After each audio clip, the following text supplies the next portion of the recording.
And for chocolate cake, chocolate moist cake. So ito po yon siya, toppings lang po siya. So hindi madali. So this is almost 10 cakes po ito, 10 cakes na in order in one day sa Armelette Event Catering Service po. So I would like to shout out sa mga customers ko na nagsalig talaga sa Armelette Event Catering Service. So ito po yung proseso. So syempre may mga idea tayo, technique, at saka lalo na yung yung ibabox na siya, yung preparation talaga ay mabusisi po talaga.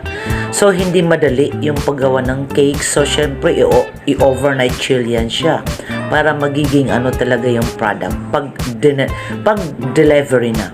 So maraming salamat po sa pagtangkilik at pagsuporta sa Armelette Event Catering Service ng mga cakes po.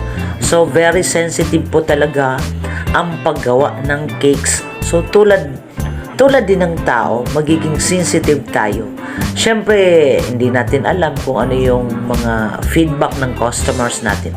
So naka-box na po siya. Then of course with my stickers, Armelette Event Catering Service. So preparation din po sa mga boxes na talagang akma sa sizes ng mga ng mga cake board.